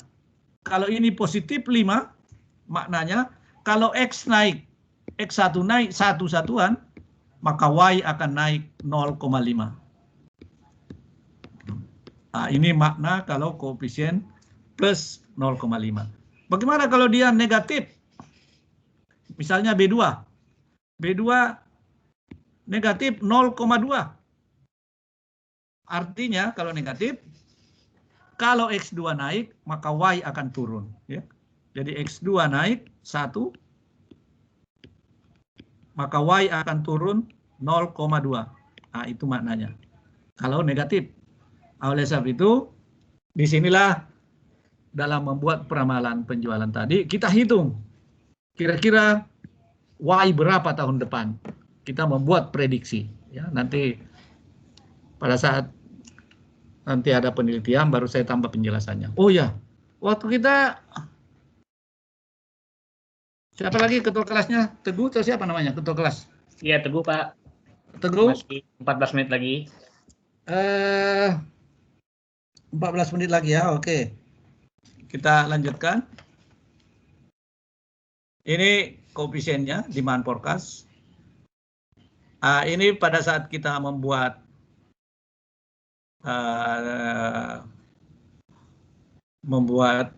perencanaan atau mendapatkan informasi atau membuat strategi pemasaran, maka ini ada 7P yang diperhatikan. Kalau dulu kita mengenal hanya 4P, yaitu produk, price, promotion, yang ketiga, dan distribution. Nah, sekarang ada tambahannya 3 lagi. Ya. Kemarin saya tambahkan di sini proses manajemen, tapi ini biasanya dituangkan dalam profit. Jadi profit jangan terlalu tinggi. Physical evidence ini biasanya dikaitkan dengan kondisi fisik, lingkungan atau planet. Sedangkan people ini adalah orang, baik dalam lingkungan perusahaan ataupun di luar perusahaan. Jadi kita di dalam hal mengambil keputusan di marketing, kita juga harus memperhatikan orang di sekitar kita. Oleh sebab itu, perusahaan yang sudah go public itu diharuskan untuk memperhatikan masyarakat di sekitar. Ada namanya CSR. Ya. CSR ini ada ring 1, ada ring 2, ada ring 3. Jadi kalau perusahaan A ada di sini, ring 1 itu yang berdekatan. Yang mungkin jaraknya hanya 1-2 km. Ini ring 1. Ring 2 ini yang mungkin 10 km. Ring 3 lagi yang mungkin katakanlah 30 km. Semua harus diperhatikan. Ya, karena keberhasilan perusahaan adalah ditentukan oleh orang. Karena orang ini sekaligus orang yang di dalam perusahaan ataupun orang dalam hal ini konsumen. Physical evidence ini adalah yang berkaitan dengan kondisi fisik, ya, planet, ya, lingkungan. Sedangkan proses manajemen adalah kaitannya pengambilan keputusan manajemen, ya tentu yang berakhir pada keinginan memperoleh keuntungan, jangan terlalu tinggi. Keuntungannya yang wajar. 3 faktor ini disebut dengan faktor yang berkaitan dengan sustainability. Sustainability. Jadi kalau mau sustainable, mau berkelanjutan, mau panjang umur, mau bertahan, perhatikan 3 ini. Proses manajemen, physical evidence, dan people. Kalau tidak memperhatikan ini, ini dikhawatirkan perusahaan itu akan habis di tengah jalan. Ya. Jadi jangan hanya pada 4P saja, tetapi 4 plus 3P. Sudah 7P. Peace. 7 P's. Oke, ini sudah Bang. Peranan strategi, forecasting, produk dan jasa bagaimana? Ini tadi ada kuantitatif, ada kualitatif, ya, kuanti dan kuali. Jadi kalau kuali itu hanya judgement saja. Judgement itu pendapat dari seorang ahli. Kuantitatif ini yang banyak dipakai causality atau metode explanatory. Oke. Ini cara langkah-langkah membuat demand forecast. Ini tadi sudah dibahas, ini tadi B0, B1, B2, dan seterusnya. Ini nanti di penelitian-penelitian bisa saudara jumpai ini.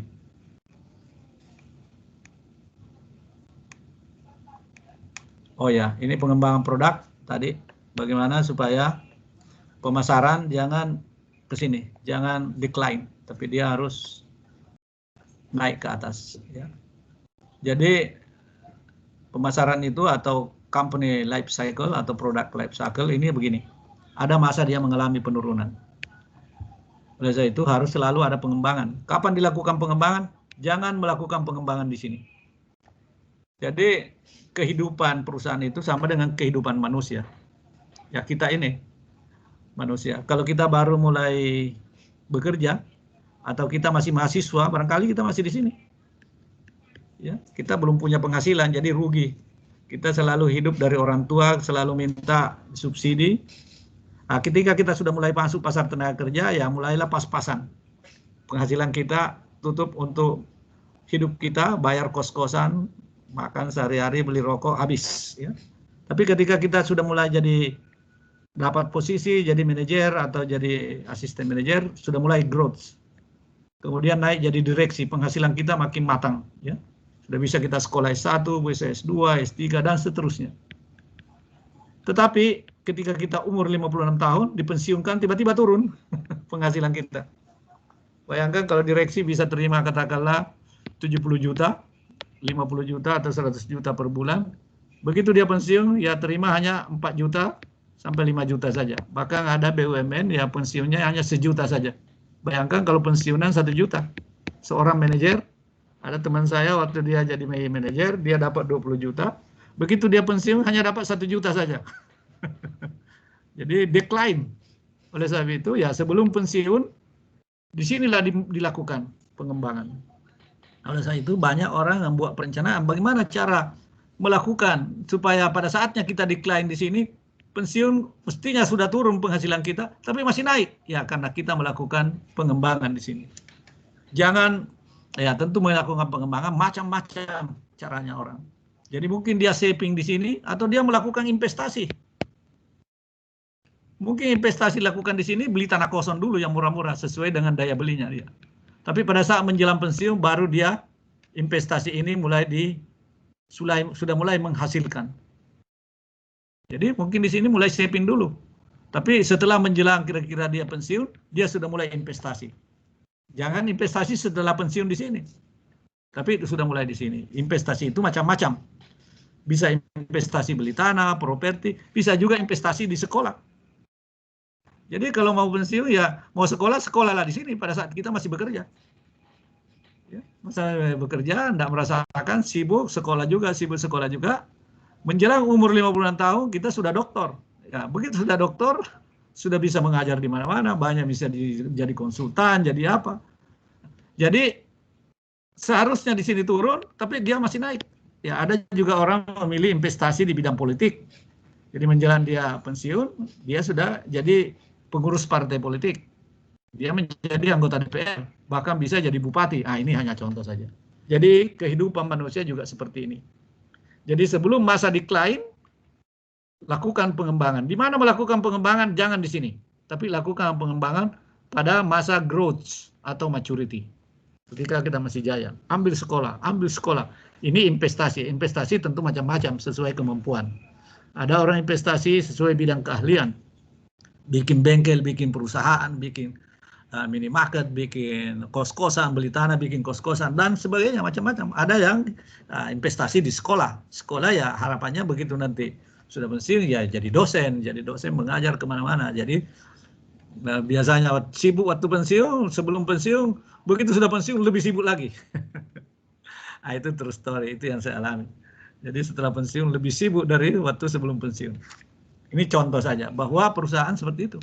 Jangan investasi baru mau berkembang setelah decline. Tapi lakukanlah pengembangan itu ketika masih eksis. Ya kayak seperti Nokia tadi. Masih jaya, masih diminati, masih ditunggu-tunggu orang. Lakukan terus pengembangan.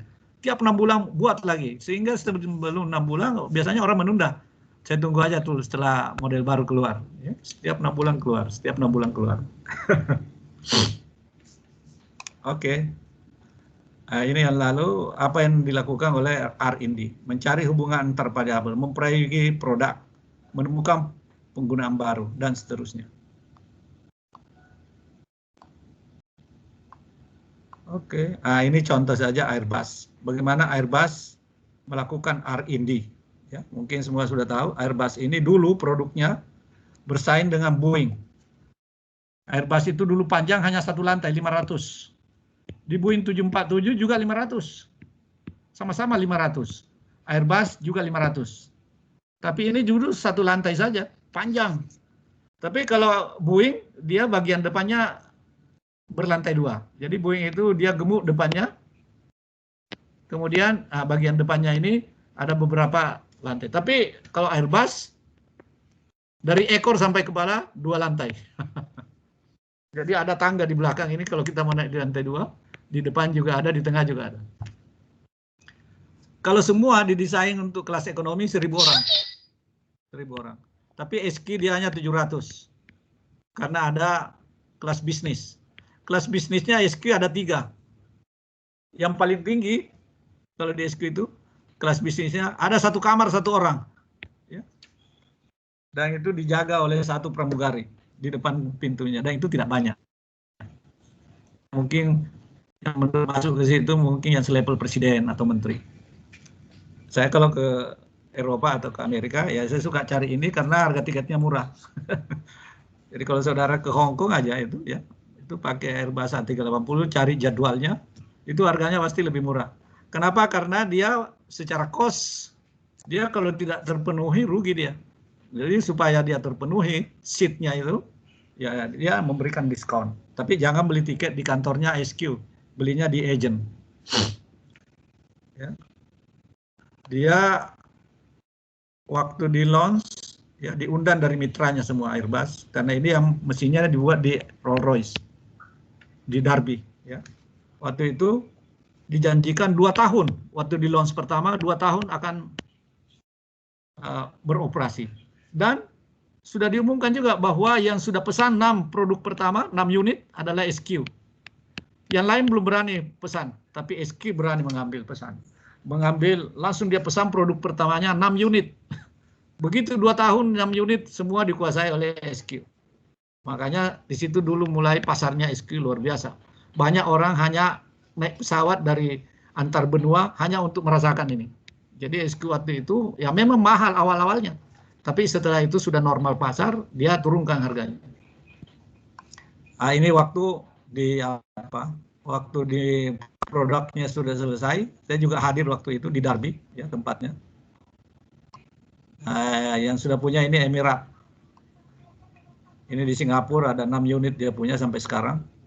Ini perbandingannya saudara lihat ini kargonya ini dibuat kargo oleh Singapura. 1 unit dibuat kargo. Ini Garuda saudara lihat kecil ya, yang waktu itu turun dari pesawat.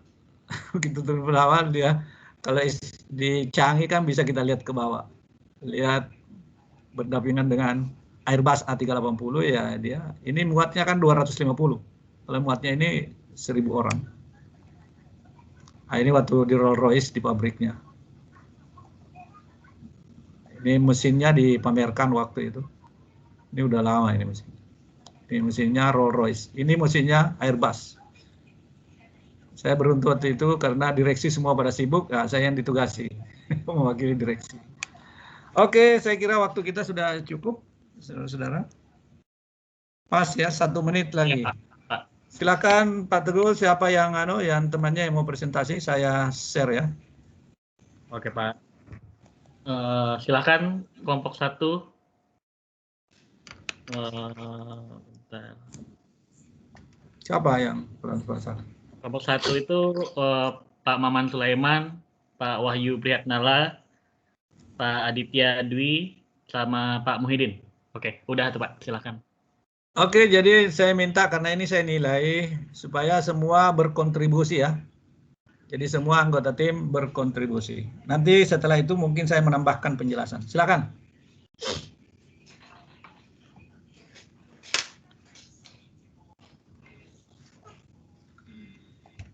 Izin share dulu Pak ya.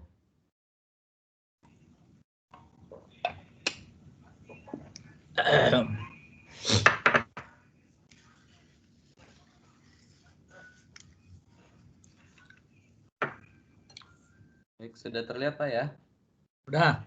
Di slide show diperbesar. Sudah ini Pak.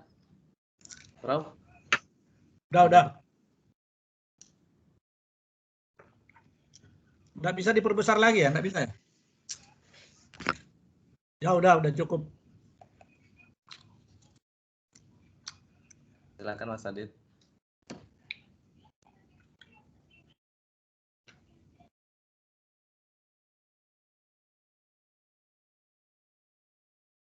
Baik. Mas Adit silakan dimulai. Waktunya 15 menit aja ya.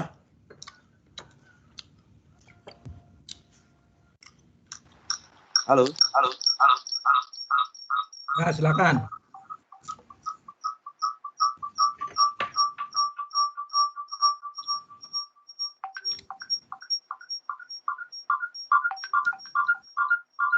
Makanya Mas.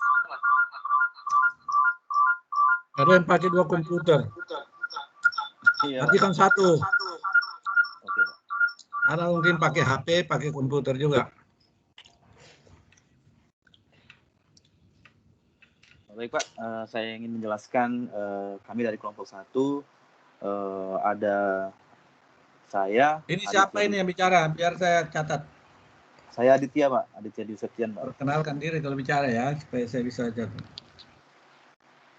Oke. Saya Aditya Dwi Septian ingin menjelaskan hasil diskusi kelompok kami mengenai penerapan analisa SWOT dalam menentukan strategi pemasaran Daihatsu Luxio di Malang pada studi kasus ini di PT Astra Internasional Tbk di Daihatsu Malang. Kami terbagi ada beberapa orang Pak, ada 4 orang. Saya Aditya Dwi Septian menjelaskan bagian pendahuluan. Kemudian ada Pak Muhyiddin menjelaskan nantinya di bagian tinjauan pustaka. Kemudian ada Pak Wahyu Prihatnala nanti akan menjelaskan tentang metodologi penelitiannya. Dan terakhir ada Bapak Maman Sulaiman nanti akan menjelaskan analisa pembahasan dan kemudian diakhiri dengan kesimpulan. Mungkin saya izin pertama menyampaikan bagian pendahuluan Pak. Boleh di-share Pak? Oke. Seperti yang kita ketahui bahwa perkembangan otomotif di Indonesia itu di berbagai bidang menyebabkan persaingan bisnis itu sangat ketat antara perusahaan.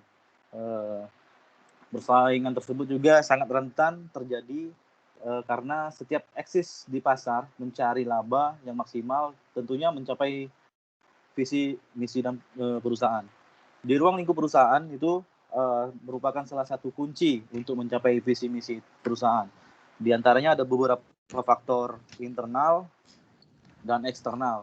Kalau di internal itu meliputi kekuatan dan kelemahan atau strength dan opportunities, weakness. Kemudian di internal juga nantinya akan dijabarkan lagi ke dalam beberapa bidang, antara lain bidang keuangan, kemampuan karyawan, kemudian manajemen perusahaan, dan sedangkan dari faktor eksternal itu meliputi berbagai hal maupun kejadian di luar perusahaan yang nantinya akan berpengaruh terhadap kinerja perusahaan. Dan penjualan suatu produk itu dibagi menjadi peluang dan ancaman atau strength dan opportunities. Pada kasus PT Astra Internasional ini ada beberapa otomotif, di antaranya yaitu ada 2 pesaing di kelas MPV low yaitu Suzuki, AVV Arena dan Mitsubishi Maven. Pada tahun 2009 dibandingkan sales unitnya dengan 2010 antara Luxio dan AVV, market share-nya itu lebih tinggi Luxio dibandingkan dengan AVV. Kemudian untuk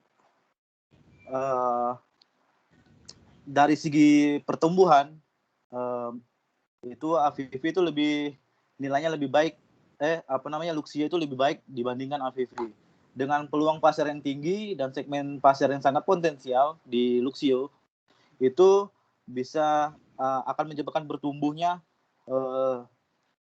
hasil potensi itu, maka diperlukan suatu strategi pemasaran yang lebih baik agar dapat menarik konsumen dan meningkatkan volume penjualan Daihatsu Luxio.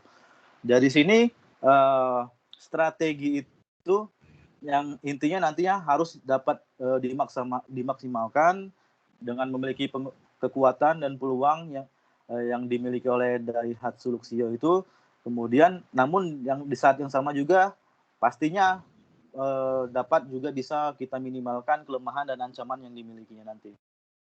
Di sini Pak, kami pakai di dalam jurnal ini dia menggunakan analisa SWOT yang nantinya adalah bisa mengidentifikasi berbagai faktor secara sistematis untuk merumuskan strategi perusahaan. Kemudian dari segi rumusan masalah, jelas kita harus bisa menentukan formulasi bagaimana strategi pemasaran untuk meningkatkan pangsa pasar Luxio ini agar di masa depan dapat menciptakan berbagai inovasi baru dalam dunia bisnis. Kemudian tujuan dari penelitian ini pertama adalah untuk menganalisis faktor internal dan eksternal dalam hal pemasaran produk Luxio. Kemudian yang kedua itu menentukan strategi pemasaran Luxio yang efektif dan efisien berdasarkan analisa SWOT tadi sehingga dapat meningkatkan volume penjualan Daihatsu Luxio. Kemudian bagian tinjauan pustaka ini nanti akan dijelaskan oleh Bapak Muhyiddin. Kepada Pak Muhyiddin sudah siap, Pak?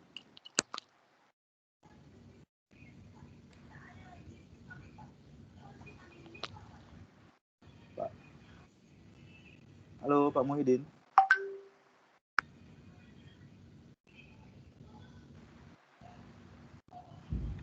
Iya, kedengaran nggak Pak? Iya, kedengaran Pak. Halo. Oh ya, siap. Baik, untuk selanjutnya ialah tinjauan pustaka dan hipotesis. Yang pertama ialah terkait masalah pemasaran. Di sini dalam jurnal ini mengambil tinjauan pustaka mengenai pemasaran, kemudian strategi pemasaran, kemudian untuk dalam pemecahan kasusnya menggunakan matriks, IPM matriks, kompetitif matriks.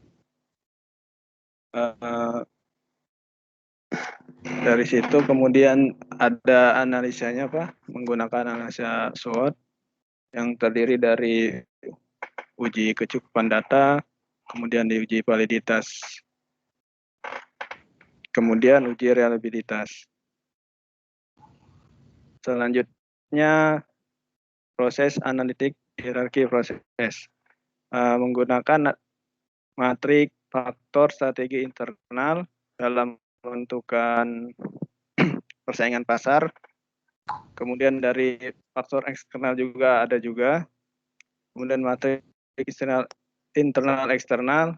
Dari situ kemudian dibentuk lagi dengan matriks SWOT sehingga nanti akan mencapai ditentukannya angka agar kedua produk ini dapat diketahui perbandingannya Pak.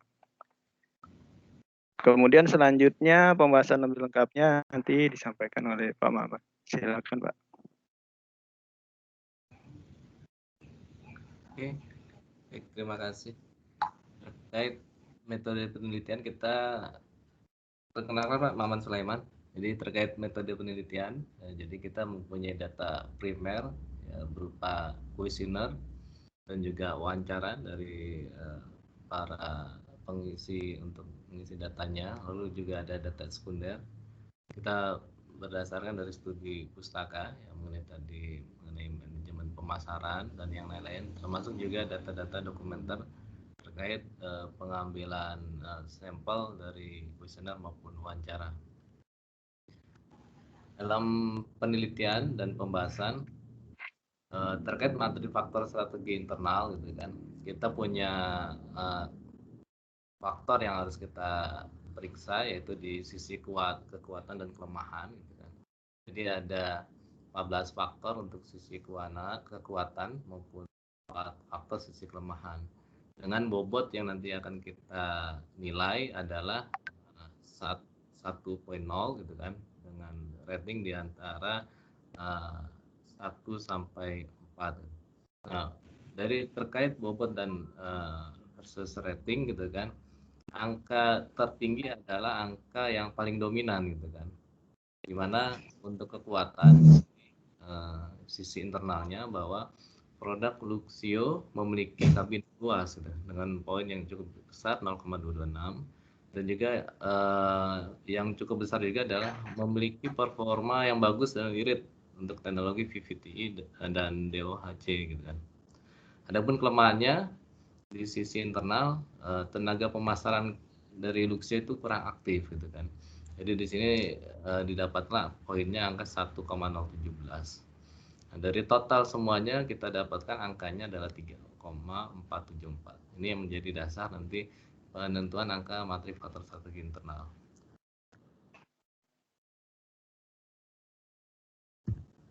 Baik, untuk yang faktor strategi eksternal, kita bagi dari peluang dan ancaman. Peluang ada 4, termasuk ancaman ada 4.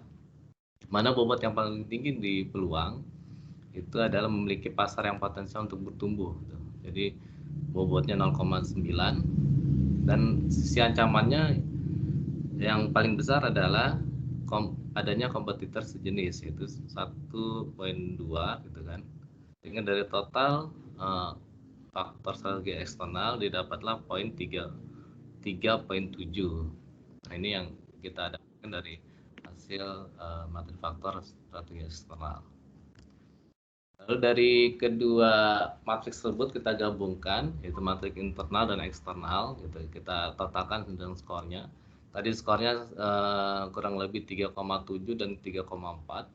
Nah, di sini masuk ke kolom yang paling kiri atas, yaitu di sisi growth, konsentrasinya melalui integrasi vertikal. Jadi sebenarnya dari sini sangat kuat sekali untuk internalnya, termasuk juga eksternalnya juga sangat tinggi gitu kan. Nah, ini menjadi dasar untuk matriks internal eksternal untuk melakukan langkah-langkah yang akan kita ambil. Dan kalau lihat dari profil kompetitif gitu, antara Luxio dan EPV, jadi kita yang Luxio itu akan mengejar EPV, ternyata Luxio itu memang mempunyai faktor strategis yang sangat banyak gitu, yaitu terkait kenyamanan, performa mesin, keamanan, desain, dan penerapan harga. Namun Luxio kalah dengan EPV di sisi segmentasi pasar, pangsa pasar, dan resale value. Nah, ternyata 3 faktor ini yang sangat mempengaruhi jumlah konsumen yang memilih gitu kan. Jadi walaupun nyaman, aman, dan murah ya, dan harganya cukup terjangkau, tapi kalau segmennya tidak tepat, pangsa pasar juga tidak tepat, termasuk harga nilai jual kembalinya itu tidak bagus, ya konsumen juga tidak begitu tertarik. Nah, ini yang harus kita kejar di sini untuk Luxio-nya. Dan terlihat dari matriks SWOT, ada di sisi internal dan eksternalnya, ada kekuatan dan kelemahannya di sisi internal, dan di sisi eksternal ada peluang dan ancaman. Jadi strength dan weakness di sisi internal. Jadi kalau kita lihat yang utama yang diambil itu di sisi adalah di kolom di 4 tengah ke bawah ini gitu kan. Dimana di sisi peluang dan kekuatan dengan kita memakai strategi strength dan opportunity gitu kan. Di sini diambillah peluangnya adalah memberikan pemetaan atau pembagian area yang lebih spesifik untuk salesman gitu kan. Lalu kalau sisi strategi weakness dan opportunity, kita punya di sini adalah meningkatkan pembekalan yang matang untuk para sales gitu. Nah, jadi di sini memang lebih ke sisi penekanan dari pembekalan tenaga marketingnya. Lalu di sisi ST-nya, strength dan trade, Di sini memang ada perlu adanya inovasi produk gitu kan, terkait ya tadi adalah melebarkan sayap ke segmen yang baru gitu kan, dan juga mengganti talang air Luxio seperti dengan yang dimiliki EPV maupun Avanza. Jadi matriks SWOT ini menggambarkan dari hasil beberapa matriks internal dan eksternal, jika digabung dapatlah strategi yang ada. Baik, untuk selanjutnya ditutup oleh Pak Wahyu. Silakan Pak Wahyu.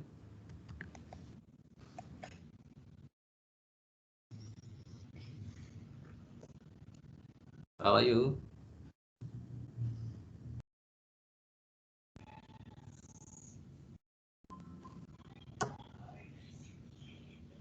Pak Wahyu monitor.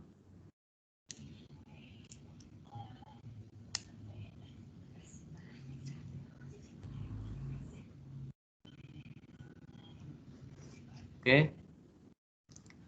Mungkin di Merauke udah terlalu malam kali Pak ya di sana. Pak Wahyu Prihatnala ada di Merauke. Jadi mungkin mungkin bisa saya sampaikan Pak ya. Ya, silakan. Untuk kesimpulannya, jadi pertama itu peningkatan pembekalan itu harus secara matang untuk sales dalam penguasaan materi mengenai produk Daihatsu Luxia itu setelah memberikan motivasi yang lebih sehingga lebih mudah bersemangat dalam memasarkan produk nantinya. Kemudian yang kedua, memberikan pemetaan atau pembagian area yang lebih spesifik untuk salesman sehingga pemasaran dapat lebih efektif dan tepat sasaran. Kemudian yang ketiga, melebarkan sayap ke segmen yang baru, misalnya masuk ke dalam industri travel dan taksi. Dan terakhir yaitu mengganti talang air Luxio yang sekarang dengan desain yang lebih modern, misalnya seperti yang dimiliki oleh Suzuki AVV dan Toyota Avanza. Mungkin itu Pak hasil diskusi kami Pak mengenai jurnal yang berjudul penerapan analisa SWOT dalam menentukan strategi pemasaran di Daihatsu Luxio di Kota Malang. Ini tuh Pak. Oke. Saya kira ini waktunya karena sudah habis ya. Penelitian ini saya hanya tambah komen bahwa ini memang penelitian yang applicable, dipakai di dalam strategi pemasaran, dipakai dalam kebijakan, dan banyak mahasiswa menggunakan pendekatan ini untuk bikin tesis. Tapi saya belum pernah melihat untuk disertasi yang untuk dokter belum. Tapi kalau di level tesis S2 ini banyak digunakan. Dan banyak perusahaan juga yang menggunakan pendekatan ini baik untuk dirinya sendiri ataupun dengan melihat industrinya, yang perusahaan yang selevel untuk melihat posisi dia di mana. Saya kira waktu kita sudah cukup, kita aplaus untuk kelompok 1 dan nanti minggu depan seperti ini juga oleh kelompok yang kedua. Saya kira demikian. Ada pertanyaan sebelum kita tutup? Oke ya, jadi tadi saya sudah absen juga sambil jalan. Kalau tidak ada pertanyaan, kita akhiri. Sampai ketemu minggu depan. Terima kasih. Assalamualaikum warahmatullahi wabarakatuh. Waalaikumsalam. Terima kasih, Prof.